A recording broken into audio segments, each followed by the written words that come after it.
अस्सलाम वालेकुम। सीखो सब कुछ में खुशामदीद। दोस्तों, आज हम सीखेंगे कि हम किस तरह परसेंटेज ऑफ टोटल को कैलकुलेट कर सकते हैं माइक्रोसॉफ्ट एक्सेल में।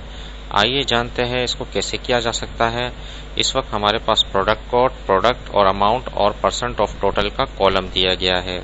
इसमें सबसे पहले हम जो भी प्रोडक्ट के अमाउंट है उनको टोटल कर लेते हैं।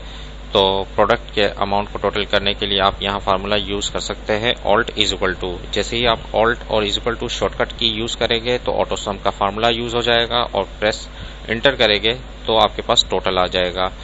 अब हमें ये जानना है कि परसेंट ऑफ टोटल हर प्रोडक्ट का क्या है।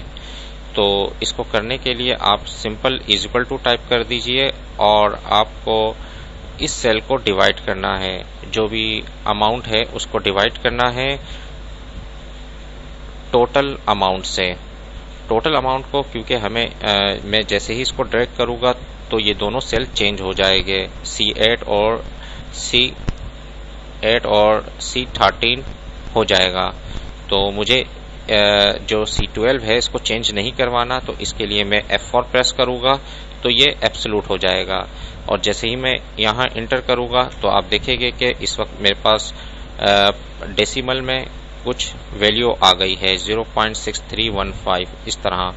अगर मुझे इसको परसेंटेज पे कन्वर्ट करना है तो सिंपल परसेंटेज पर आप क्लिक कर दीजिए तो ये 100 से मल्टीप्लाई कर परसेंटेज का साइन शो कर देगा।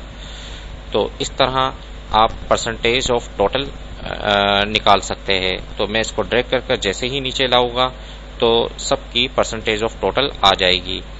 अगर मैं इसको सम करवाता हूँ तो ऑल्ट इज इक्वल टू यहाँ प्रेस करता हूँ इस सेल में तो आप देखेंगे कि ये 100% आ जाएगा। तो 100% का में से ये 63% LCD का अमाउंट है, कीबोर्ड का 3% है, माउस का 2% है और हार्ड डिस्क का 32% है। इस तरीके से आप परसेंटेज ऑफ टोटल निकाल सकते हैं। तो दोस्तों, उम्मीद है कि ये वीडियो आपको बहुत पसंद आई होगी। लाइक और सब्सक्राइब करना मत भूलिएगा। दोस्तों, आप मेरे चैनल को सब्सक्राइब जरूर कीजिए ताकि कोई भी नई वीडियो आए तो उसका नोटिफिकेशन आपको मिल जाए। Thanks for watching. Allah Hafiz.